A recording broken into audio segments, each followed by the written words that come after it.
What about D'Lo Brown? Were you excited to be working with D'Lo? How do you find out you're going to be working with D'Lo? Do you know before you win the IC at Fully Loaded that, hey Jeff, here's what we're thinking, and who would have been the person to communicate to communicate those plans with you? So for we're running point on a creative, and obviously Vince and agents, and so I don't remember specifically who told me, but man, me and D'Lo, we had good chemistry.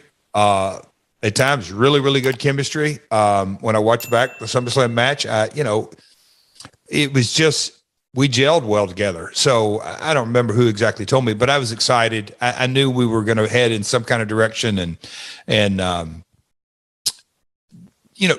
can't remember what storyline D'Lo was coming out of, but and if you really look back through that era, other than the tippy top storyline, Austin and Mick and Rock, everything else was, I don't say rotated on a monthly basis, but every 2 months or so, 3 at the longest. It rotated pretty quick. Yeah. D'Lo Brown, by the way, the prior month, Fully Loaded, I guess I shouldn't say the prior month, the prior night, he would beat Midian for the European Championship. So he became the European champ the night before, and you became the IC champ the night before.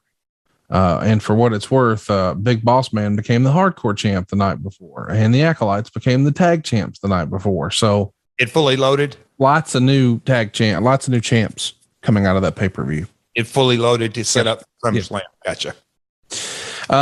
So D'Lo's the European champion, and the next night we're going to tape Raw in Columbus, Ohio. It's crazy to think how hot the business is, but we're still taping Raw. And this is before the company is publicly traded and all that jazz. We know it's not too far away, but we're not quite there yet. And SmackDown hasn't launched, and so why did we tape Raw on a Tuesday? Wonder why we didn't go live. Well, that's the thing. You were doing a live and then a tape. I mean, you were still doing it. It's a holdover from a cost-cutting measure you had years before, but it's no longer necessary. Oh, wow. So it was still going in that route. Okay. I didn't know if like Westminster Dog Show, but that isn't that time of year. So, okay. So let me add some context here. You won the Intercontinental Championship at Fully Loaded.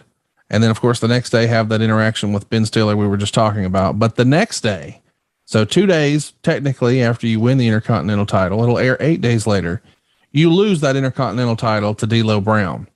Of course, Deborah is going to attempt to distract D'Lo by stripping. That doesn't work. And you drop the Intercontinental Championship. And I guess, hey, man, if you're going to win this belt more than anybody, that means you unfortunately have to lose it more than anybody. Did you think perhaps this was too much hot potato with the Intercontinental Championship? No, I can't say that I've always had this philosophy, and I think it ebbs and flows, but switching titles for the sake of switching titles is no good. But I also think on the yin and yang of that is keeping a title on someone just to say, oh, we can't hot potato it.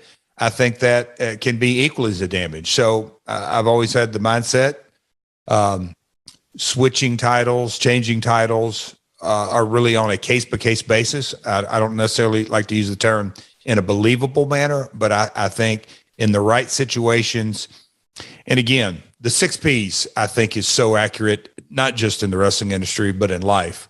Proper planning prevents piss poor performance. What are you chuckling for? I love that. I hadn't heard that before. You've never heard 6 Ps? No. What, in Alabama, you don't have internet? No, let you give me a hard time. No, like that is on the internet. That is old school country right there. That's shade tree stuff. That ain't internet stuff. 6 Ps.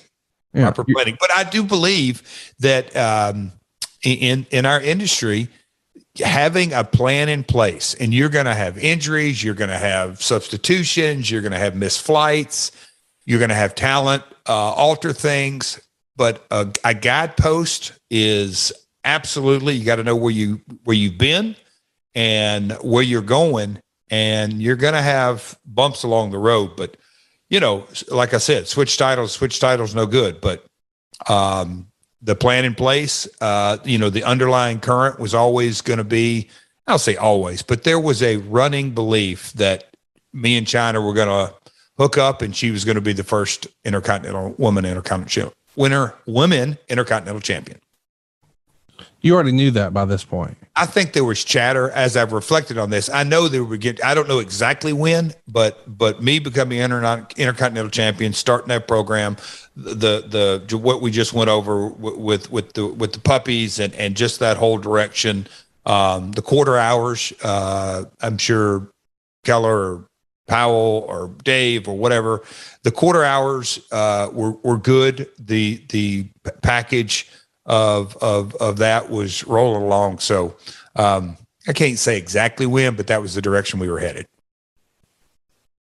What'd you think of working with D'Lo by and large? I mean, this is a guy who is still a cult favorite, well liked by almost everybody I've ever talked to in the business. And fans still talk about his frog splash and his head bobble and his rap. And for whatever reason, it feels like there was almost like a glass ceiling in the WWE for him. And he's still hanging around doing his thing in wrestling these days behind the scenes. But I am curious, what do you think?